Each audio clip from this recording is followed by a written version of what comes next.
semuanya, Sobat Ngulik dimanapun kalian berada. Gimana nih kabar Sobat Ngulik semuanya? Semoga dalam keadaan sehat dan masih semangat menjalankan aktivitasnya ya. Kembali lagi dengan Ngopi Podcast, ngobrol penuh inspirasi bersama aku, Haikal Fabian. Di Medita. Oke, di episode kali ini kita bakalan bongkar nih fakta, berbagi cerita, dan pastinya ngobrol penuh inspirasi mengenai pengembangan karir. Menarik banget kan?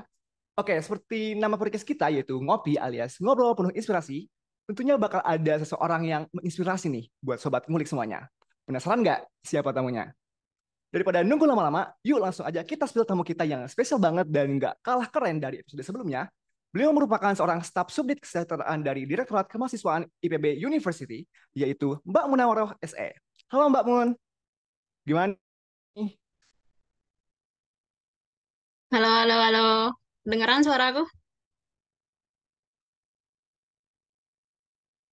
Nih Mbak, buat sharing-sharing bareng aku dan Sobat Ngulik lainnya. Siap, siap, siap. Oke, mungkin langsung aja kita mulai. Selanjutnya aku serahkan kepada rekan aku. Oke, Mbak Mun. Sekarang dialihkan ke aku dan Alia. Jadi kita langsung mulai aja kali ya pertanyaannya. Sebelumnya nih kita mau kenalan lebih dekat lagi nih sama Mbak Mun.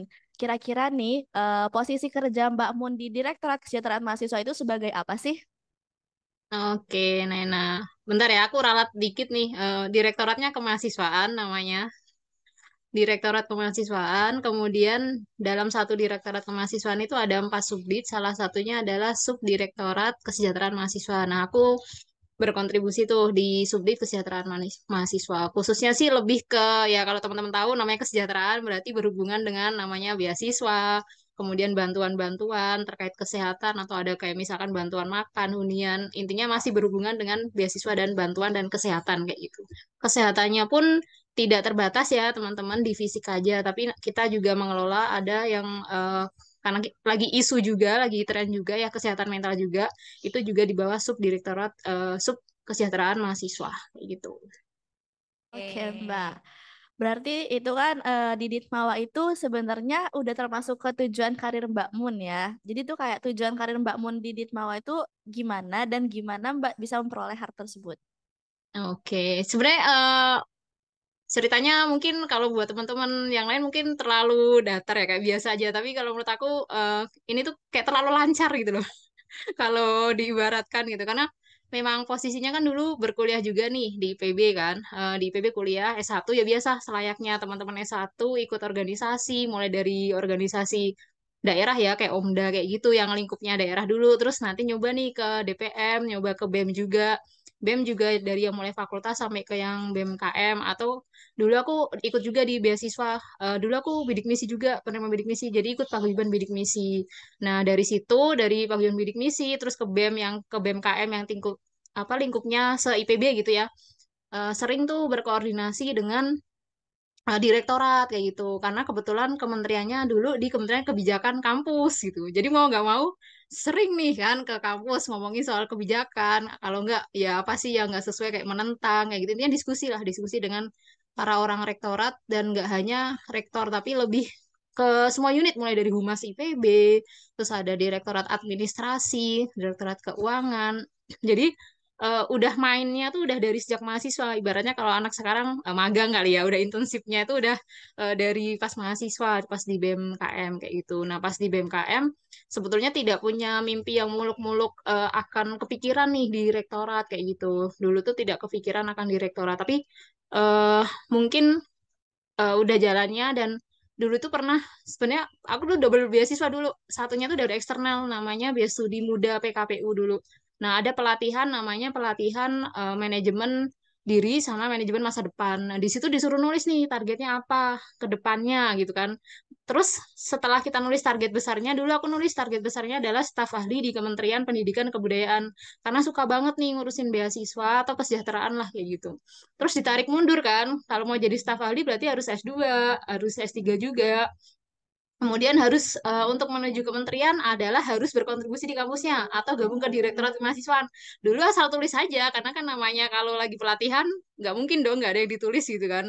Akhirnya ditulis saja ke direktorat kemahasiswaan, terus ke BEM, ikut BEM, terus kuliah kayak gitulah.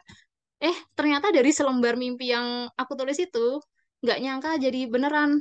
Pas suatu masa aku lagi skripsian diminta untuk bantuin awalnya di Direktorat Kemahasiswaan. Awalnya bantuin atau sekarang mungkin kayak magang gitulah, internship di Ditmawa kayak ibaratnya.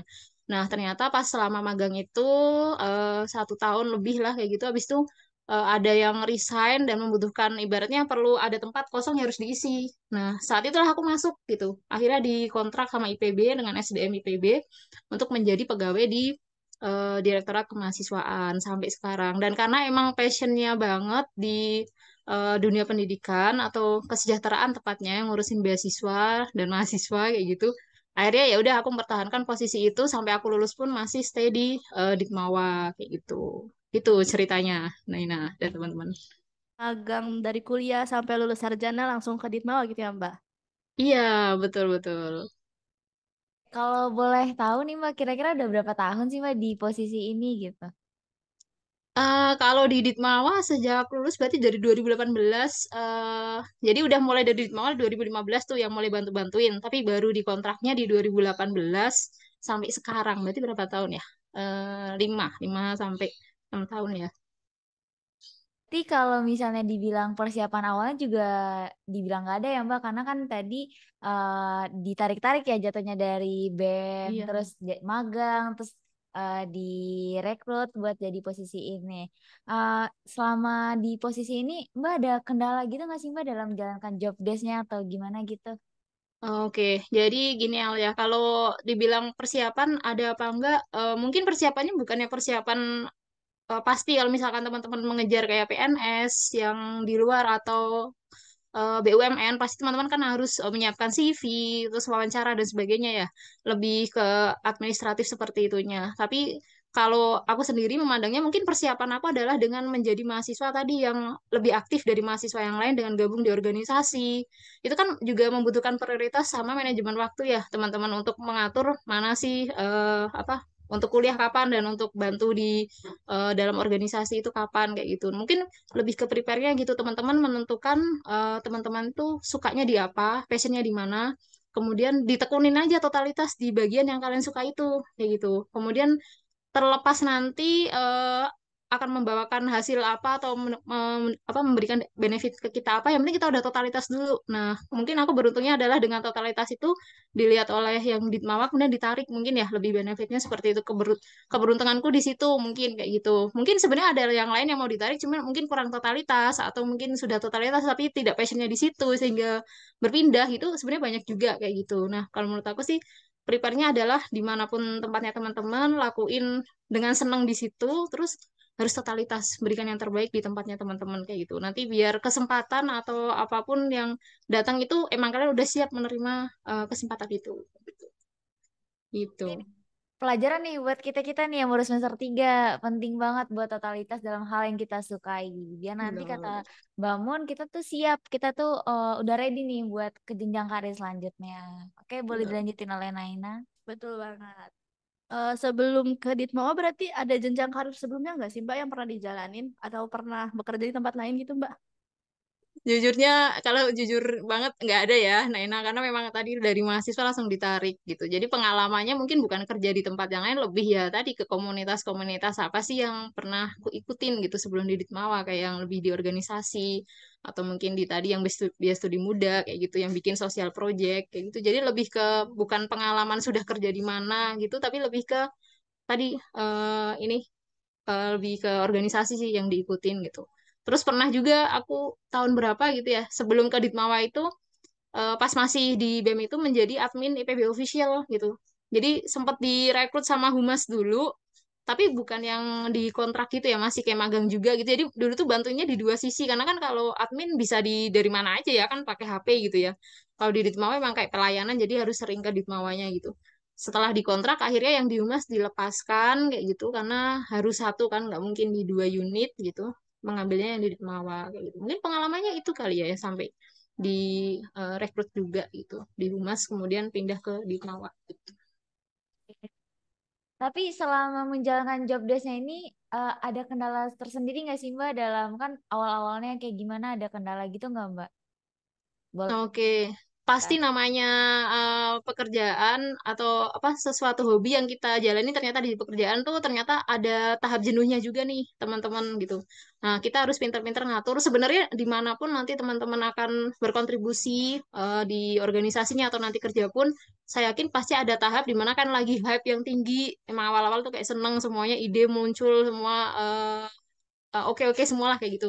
Tapi pada tahun tertentu teman-teman akan menemukan jenuh kayak gitu di mana karena rutinitas kan jadinya kayak gitu. Rutinitas yang punya apa yang berulang kayak gitu. Apalagi kalau di rumah teman-teman tahu sendiri kan, tahun baru berarti nyiapin apa RAW, apa pendaftaran beasiswa, terus nanti kegiatannya akhir tahun, pelaporan, terus nanti ngulang lagi tuh tahun depan gitu dengan orang yang beda kayak gitu kan. Nah, kalau teman-teman di sini enggak punya apa sesuatu yang menyemangati menyemangati teman-teman, motivasi teman-teman, biasanya ya udah akan resign atau pindah. Biasanya kendalanya orang pindah atau resign adalah seperti itu. Nah, kalau aku juga pernah menemui masa-masa karena udah hampir 6 tahun juga ya, ada masa di mana jenuh atau aku sendiri pun jadi tidak maksimal untuk mengerjakan pekerjaan di Ditmawa kayak gitu. Tapi untungnya punya circle di dalam Ditmawa atau lingkungan yang kayak saya support gitu loh, support ketika kita tadi menemukan kendala atau masalah mereka yang bantuin kayak gitu. Jadi makanya masih bertahan sampai sekarang karena ya tadi memang disukain tapi memang ada jenuhnya tapi punya circle yang bisa membangkitkan dan punya hobi yang di luar kalau bisa. Oke, kalian punya hobi yang jadi pekerjaan tapi punya hobi lain yang di luar pekerjaan kalau menurut aku gitu. Kalau aku sendiri sih oke, suka sama kesejahteraan dan kerja di Ditmawa kan. Paling aku harus punya hobi lain nih. Misalkan aku kan suka kayak badminton atau kalau enggak intinya olahraga kayak memanah juga atau berkuda. Coba aktivitas-aktivitas yang nggak ada hubungannya sama Ditmawa nih gitu. Jadi kayak healingnya ke situ kayak gitu. Kalau aku kayak gitu. Gitu. Kayak. Berarti emang ada masa juga ya kita demot namanya. Kayak Iya. kita kurang Betul, betul, motivasi betul. dalam ngerjain sesuatu. Tadi pada intinya kita itu harus tahu nih gimana cara mengatasi demot tadi gitu. Oh, wah. Oke, boleh dimana-manain nih. Oke, tadi kan Mbak Mun berarti pendidikan S1-nya berarti di IPB juga ya, Mbak?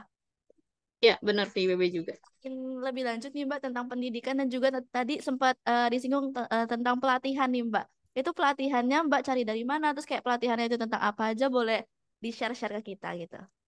Oke, sebenarnya S1 aku tuh ESL ya, Ekonomi Sumber Daya dan Lingkungan. Jadi nggak nyambung ya ke Ditmawanya sebetulnya.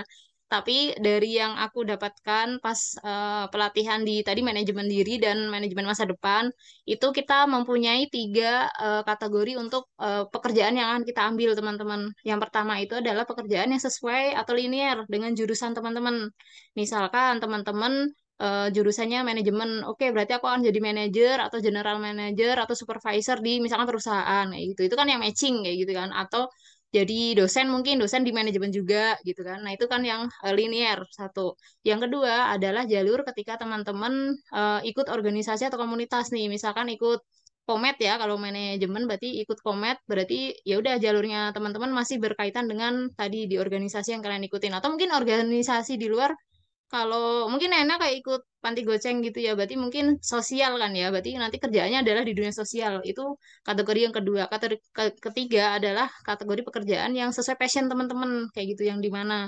Nah, jadi nggak cuma satu pekerjaan itu teman-teman yang sesuai Lina doang tuh enggak gitu. Tapi ada 3 kategori yang aku pelajari. Nah, yang aku ambil sekarang dan terjalani adalah sebenarnya yang lebih pekerjaan ke sesuai dengan tadi organisasi yang aku ikutin sama passion juga kayak gitu. Tapi nggak linear sama ESL-nya gitu. Tapi it's okay. Yang penting kita sudah mendedikasikan untuk oke, aku akan ngambil pekerjaan ini dan aku suka ini, aku akan bertotalitas di sini gitu.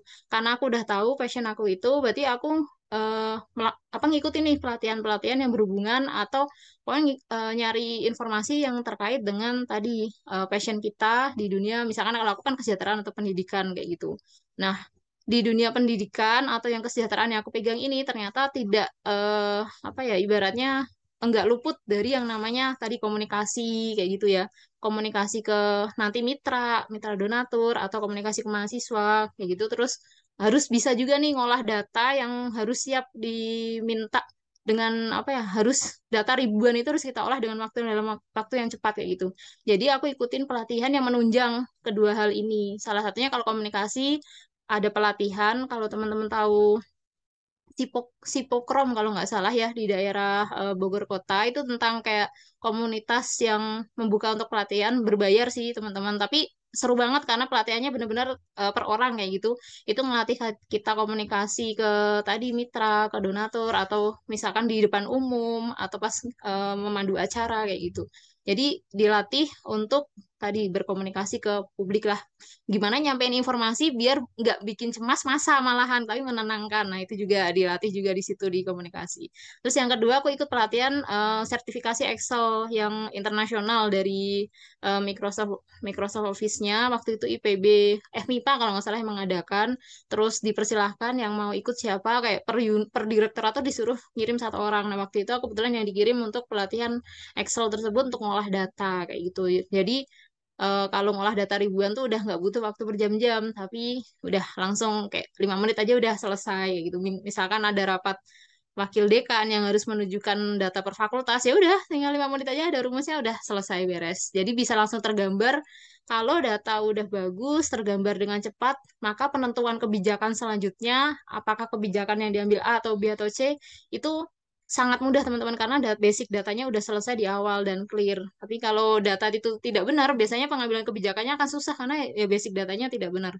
Nah, aku ikutin pelatihan-pelatihan yang menunjang ke situ sih, gitu. Oke, Oke. berarti penting banget gak sih kita tuh mencari ilmu, menggali ilmu Betul sebesar-besarnya, banget. sebanyak-banyaknya, sehingga kita tuh punya ragam ilmu yang bisa Nambahin dikembangkan. skill lagi Iya, ya. benar banget. Betul, Contohnya betul. tadi pelatihan Excel tadi. Untuk yang Excel tadi tuh berarti bersertifikat ya, Mbak? Iya, betul. Sertifikatnya langsung dari Microsoft-nya dan internasional gitu. Jadi pengen Oh, ikutan yang kayak gitu iya, ya. karena Tertarik juga. karena kan sekarang Iya, kalau di corporate kan Butuh harus butuh banget. banget Iya. tuh skill-skill Excel hmm, gitu. Betul. betul, Nah, betul. Mbak, aku mau nanya nih, di sekarang kan Mbak di H2 ya, S2-nya sekarang. Iya. Udah, udah bagian dari kita nih Iya. sekarang. Eh, untuk H2 ini sendiri, untuk di S2 sekarang, Mbak ada beasiswa gitu atau enggak ya, Mbak? Iya, jadi ya benar aku baru ngambil seangkatan nih 59 2022 nggak sih kalian? Iya kan?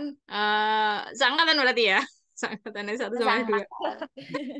Iya, jadi kenapa mungkin agak telat? Enggak, bukan agak telat, telat banget ya. Kalau mau kuliah harusnya kenapa nggak langsung gitu kan S1 kemarin lulus langsung S2. Karena sebenarnya aku nggak ada niatan untuk menjadi dosen yang harus lanjut S2 atau S3 atau di Ditmawa itu kayak harus ngambil S2 untuk bisa diterima tuh enggak juga. Jadi sebenarnya kemarin memang tidak ada niat ngambil S2.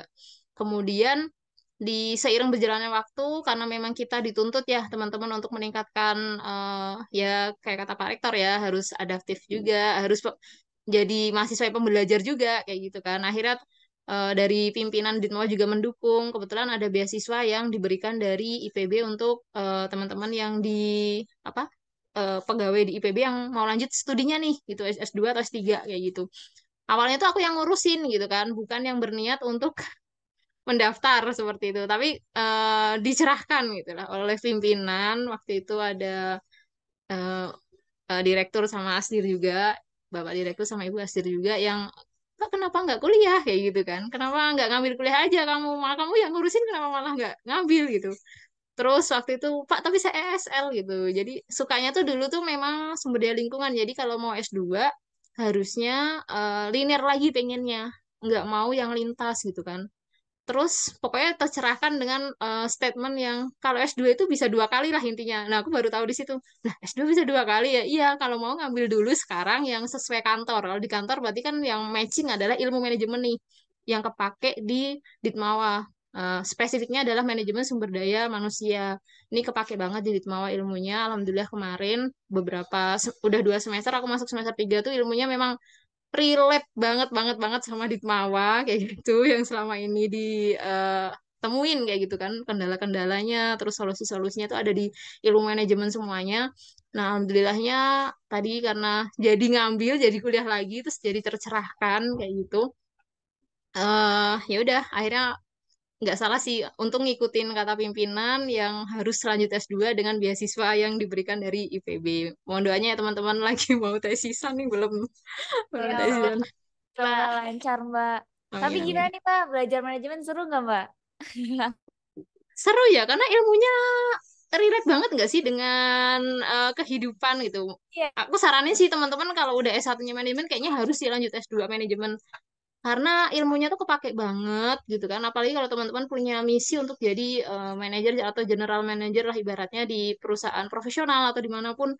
Itu tuh ilmu yang diterapkan, yang dipelajari di S2 ilmu manajemen itu ini deh, pokoknya aplikatif banget, nggak cuma teori, tapi nggak cuma praktek doang juga, tapi ada basic teori atau ilmunya lah kayak gitu, yang kita, oh kita tuh tiap hari tuh melakukan itu, kalau ketemu masalah itu tuh menerapkan solusi itu, tapi nggak tahu namanya apa, nah ada ilmunya ternyata di ilmu manajemen gitu, nah kalau menurut aku itu cocok banget sih dilanjutin S2-nya di ilmu manajemen, ya karena tadi manajemen itu beneran kepake di semua lini lah kayak gitu, mulai manajemen SDM atau pemasaran mungkin ya yang lagi ramai juga karena terkait kewirausahaan juga atau mungkin yang rantai pasok kayak gitu kan. Terus yang lagi baru kan manajemen lebih ke yang digital ya teman-teman, manajemen digital dan inovasi itu juga ini banget lagi booming kayak gitu.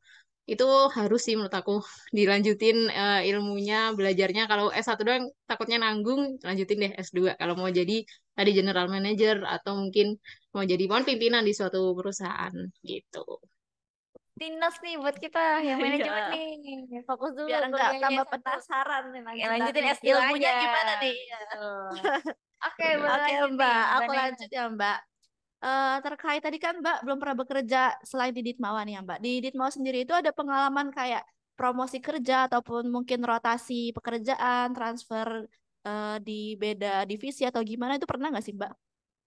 Oke, kalau aku pribadi sebetulnya belum pernah ya namanya dirotasi atau mungkin transfer pekerjaan, transfer posisi kayak gitu ya, karena memang mungkin pengalamannya belum sebanyak para senior-senior yang lain gitu. Ya, tapi aku pernah di posisi yang maksudnya banyak kenalan yang mengalami itu gitu, mengalami transfer atau pindah mutasi lah ibaratnya. Kalau di IPB itu mutasinya biasanya lintas unit kayak gitu atau kedatangan kedatangan pegawai yang baru kayak gitu di Direktorat Kemahasiswaan kayak gitu. Nah, kalau di IPB sendiri memang transfer atau pindah mutasi itu nanti dari Direktorat SDM ya, teman-teman yang menentukan posisi pindahnya kemana dan persetujuan biasanya dari pimpinan. Sejauh ini kalau aku pribadi sih belum sampai pernah ditransfer ya atau pindah dan masih istiqomah sih kayaknya di Ditmawa dan masih di Subdit Kesejahteraan Mahasiswa walaupun pimpinannya udah berapa kali ganti ya 3 kali karena kan untuk jadi pimpinan di suatu direktorat itu maksimal 5 tahun ya atau bisa diperpanjang 2 periode jadi 10 tahun. Nah sejauh ini aku udah mengalami 3 kali kayaknya ganti pimpinan gitu tapi aku sendiri masih stay di Kesejahteraan Mahasiswa gitu. Mbak, aku penasaran nih. Kan tadi katanya udah terjadi 3 kali pergantian pimpinan ya berarti Mbak. Hmm, hmm. 3 kali pergantian itu kan sebetulnya butuh adaptasi ya Mbak, karena kan cara memimpin orang itu beda-beda Beda-beda, gitu. iya. Dari Mbak Mun sendiri ada kendala nggak sih di tahap seperti itu Mbak? Gitu. Oke, mungkin karena ini ya teman-teman, kalau sifatnya di Direktorat Kemahasiswaan kan orangnya udah langsung adaptif ya, maksudnya kayak apa ya? Kita tuh kalau orang di Ditma tuh nggak bisa tuh multi talenta doang tuh nggak bisa, harus hyper multi talented pokoknya gitu, harus yang udah lebih gitu, karena pekerjaannya nggak bisa menunggu kan, pekerjaannya tuh selalu dinamis, berkesinambungan atau estafet kayak gitu. Jadi ketika ada pergantian pimpinan itu biasanya ini pimpinan barunya yang akan menyesuaikan dengan cara kerja yang ada di Ditmawa gitu. Nanti setahun pertama setelah observasi, biasanya beliau akan ya komunikasi kita bisa ada diskusi gitu ya, kumpul gitu kan, apa masukan atau apa yang selama ini kurang atau eh apa perlu dirubah atau perlu dipertahankan kayak gitu bisa diskusi. Semua pimpinan di Ditmawa yang baru masuk selalu tahun pertama observasi dulu, tahun berikutnya baru tadi menanyakan apa sih yang perlu dirubah kayak gitu.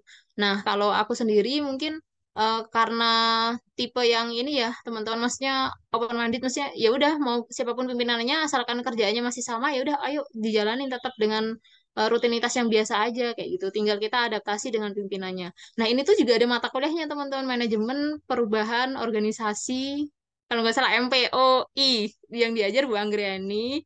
Nah, itu relate banget kemarin pas lagi rektor baru dilantik ya 2023 pimpinannya ganti kan, hampir semua pimpinan ganti, ada orang baru masuk. Nah, itu aku sempat nanya tuh di mata kuliah itu juga, Ibu, gimana ya Bu, kita menanggapi ini dengan pimpinan baru yang tipe seperti ini, pimpinan lama yang tipe seperti itu kayak gitu kan. Apakah saya harus mengikuti diam dulu atau saya inisiatif kayak gitu-gitu kan. Waktu itu minta arahan Bu Anggreni juga di mata kuliah MPUI namanya. Nah, alhamdulillah di situ dijelaskan dengan gamblang sama beliau dan sangat membantu juga ya teman-teman untuk adaptasi. Tapi selebihnya memang kuncinya di komunikasi sih teman-teman. Ketika ada perubahan atau pergantian pimpinan adalah tipsnya teman-teman komunikasi, sampaikan ke pimpinan yang baru yang biasanya seperti apa kerja di Ditmawa, terus beliau mau apa yang mau dirubah atau mau ditambahkan, kurangkan, biasanya akan disampaikan juga. Intinya sih di komunikasi. Kita tadi kenapa sih komunikasi tadi perlu ya perlu belajar komunikasi juga karena penting juga selain nggak ke eksternal komunikasi itu untuk ke pimpinan juga ke internal juga kayak gitu gitu. Oke, buat terakhir nih, kita serahin ke Mbak Arisma buat pertanyaan terakhir. Bukan saya terakhir, langsung aja kesimpulannya. Oke, Mbak Mun. Sebelumnya aku mau ngucapin terima kasih banyak karena sudah bersedia buat sharing di episode kita kali ini dengan topik pengembangan diri. Mungkin aku bakalan nyimpulin kali ya tentang beberapa poin yang udah tadi sempat kita bahas. Jadi pertama itu Mbak Mun di Ditmawa itu udah dilatih gitu, maksudnya kayak udah pas jadi mahasiswa udah sering kerja bareng gitu. Kita juga tadi udah bahas tentang perjalanan karir Mbak Mun. Awalnya tuh Mbak aktif di Omda, terus fakultas, terus setingkat KM IPB yang untuknya lebih besar gitu. Mbak Mun juga udah ngikutin pelatihan komunikasi sama Excel yang bersertifikat yang bisa menunjang karir Mbak Mun.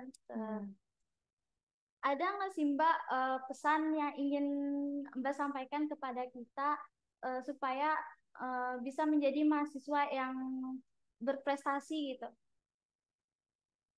Oke, Risma, berarti closing statement ya untuk teman-teman semuanya yang ada di Departemen Manajemen nih. Temukan, kalau saran saya sih temukan passion teman-teman di mana. Nggak harus sekarang, sekarang masih tingkat 2 kan, gitu kan. Masih ada tingkat 3 sama 4. Sambil berproses saja. Dari biasanya memang nggak bisa, oke, aku passionnya itu tuh nggak bisa, biasanya memang ngalir. Silakan teman-teman lakuin di mana teman-teman pengen berkontribusi, nanti biasanya akan nemuin secara hati itu kalian akan nemuin, oh aku tuh klik di sini gitu. Nah itu akan jadi passion teman-teman. Nah silahkan di passion itu nanti ditekuni untuk jadi karir teman-teman kayak gitu. Intinya pokoknya di suatu komunitas atau kalian di kuliah pun gitu kan memang kan ada yang memang posisinya suka belajar ya jadi pengen ke dosen itu juga nggak salah juga jadi untuk berprestasi itu nggak cuma akademik sebetulnya ada banyak organisasi juga bisa kayak gitu kan di komunitas juga bisa atau di misalkan kalian punya apa ya tadi magang tempat magang atau internship gitu juga boleh nanti silahkan ditekuni pokoknya cari kalian sukanya di mana terus totalitas di situ berikan yang terbaik di situ pokoknya jangan setengah-setengah biar nggak menyesal nanti ya. Lakukan totalitas di situ kita nggak tahu tuh kesempatan tuh akan datang kapan untuk teman-teman kayak gitu karena kesempatan itu memang nggak bisa kita apa ya nggak bisa kita prediksikan datangnya kapan kayak gitu kan ya. Nah kalau kita pas kesempatan ini datang tapi kita belum siap karena kita belum prepare yang kita terbaiknya kita pasti kita akan kehilangan kesempatan itu kayak gitu. Jadi sekarang silahkan teman-teman, pokoknya dimanapun kalian berada, totalitas di tempat kalian masing-masing, di passion kalian masing-masing, lakukan yang terbaik. Biar nanti pas ada kesempatan datang, kalian udah melakukan yang terbaik, kalian yang terpilih di posisi itu. Kayak gitu. Mungkin pesannya itu ya, Risma buat teman-teman semuanya. Kayak Sobat Ngulik, nggak kerasa kita udah ada di penghujung acara. Kita juga udah ngobrol lama banget nih sama Mbak Mun bahas ilmu dan insight yang bermanfaat buat kita semua gitu. Oke, sekali lagi aku mau ngucapin terima kasih ya Mbak Mun sudah bersedia menjadi narasumber yang inspiratif untuk kita. Sehat Sama-sama. selalu Mbak. Dan tak Siap. lupa terima kasih juga kepada Shure yang sudah mendukung kita dengan mikrofon yang sangat bagus yaitu MP7 dan juga headphone yang gak kalah keren yaitu SH 440 sehingga membantu kualitas podcast kita menjadi lebih baik lagi. Dan aku mau ngingetin nih buat sobat ngulik, jangan lupa buat follow dan dengerin podcast Future Start di Spotify yang berisi banyak inspirasi dan juga manfaat. Tapi bagi sobat ngulik yang nggak punya Spotify, jangan berkecil hati dulu karena sobat ngulik bisa nonton Ngopi Podcast di YouTube Center of Management, dan pastinya jangan lupa untuk like, komen, dan subscribe. Oke, kami dari kelompok 2 paralel 3, aku Arisma, aku Alia, Aku Naina. Dan aku Haikal Fabian, pamit undur diri. And see you in the next podcast. Dadah. Terima kasih untuk Sobat Ngulik yang udah ngedengerin Ngopi Podcast kali ini. Dan jangan lupa untuk tetap stay tune di Ngobrol Penuh Inspirasi selanjutnya. Bye-bye!